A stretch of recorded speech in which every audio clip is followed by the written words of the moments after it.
이수페타시스입니다. 와, 이거 참, 이수페타시스가 좀 어떻게 본다면 미니 삼성전자 같은 느낌일까요, 네. 요즘에? 단기간에 너무 내렸어요. 큰 그러니까요. 종목인데. 35,000원 평단가 들고 계시고 7%입니다. 왜 이리 더 내려갈까요? 진단 부탁드립니다. 이렇게 보내주셨는데 지금 창호 앵커가 얘기해 주신 것처럼 단기간에 30% 넘게 좀 주가가 급락을 했습니다. 이것도 신저가 기록하는 거 아니에요? 사실 이 종목이 지난주까지만 해도 급락 장세가 나왔을 때 유상증자 소문이 있었는데 그거 네. 아니다라는 내용이 나왔었거든요. 그런데 어제 제2호 인수 때문에 이게 결국에는 유상증자가 될 수도 있고 다른 네. 방법을 좀 다각도로 검토하고 있다라는 내용이 나왔습니다. 그런데 요새 유상증자 소문이 나면 정말 그게 경기 일으키죠, 다들. 근데 실제 사실로 연결되는 경우가 생각보다 많은 것 같아요. 그렇죠. 얼마 전에 금양도 난리 나지 맞아요. 않았었나요? 그래서 지금 딱 고민이 되는 시점이실 것 같은데 이렇게 급락 장세가 나올 때 그냥 빠져나오는 게 나은 건지 아니면 이 종목 자체를 보고 좀 앞으로의 미래에 대해서 밝게 보시면서 들고 가야 되는 게 좋은 건지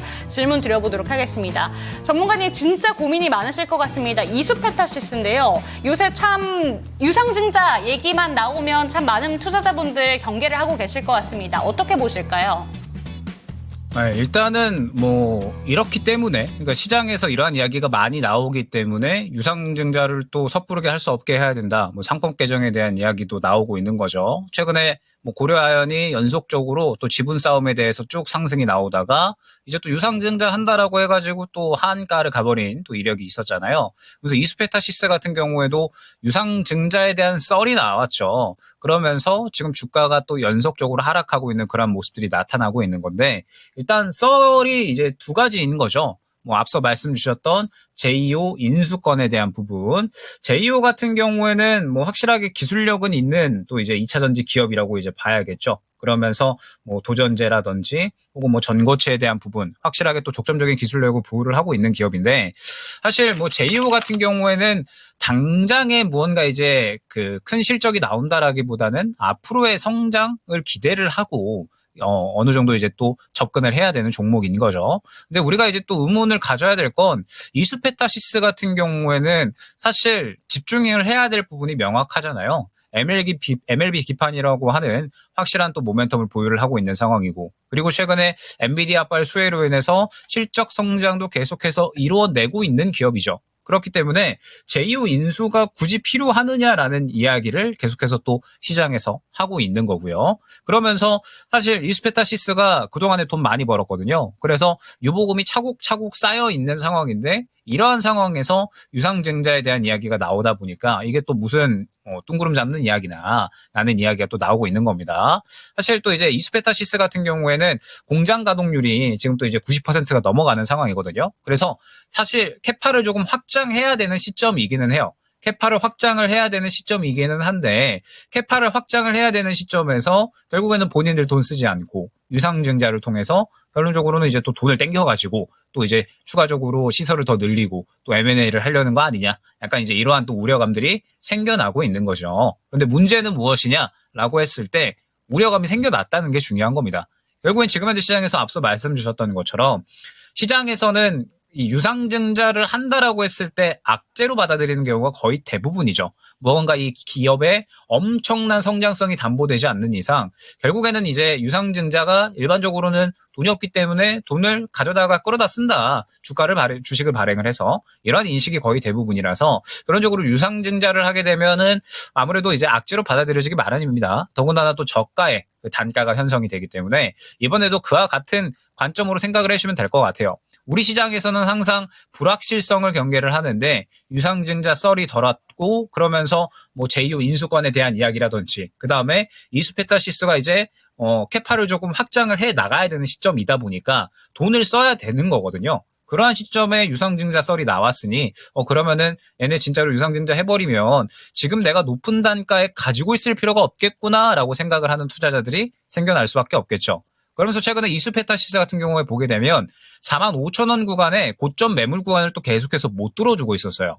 그렇기 때문에 이 가격 분기점 매물 구간에서 그러한 썰들이 나오면서 내가 이 단가에 굳이 갖고 있을 필요가 없겠구나. 유상증자 하면은 그때 유상증자에서 내가 저가에 잡으면 되지 라고 생각을 하는 투자자가 생겨날 수밖에 없거든요. 그래서 불확실성이 생겨났으니 또 투심이 악화가 되면서 연속적으로 물량을 던져내는 이러한 그림들이 나타나고 있는 겁니다.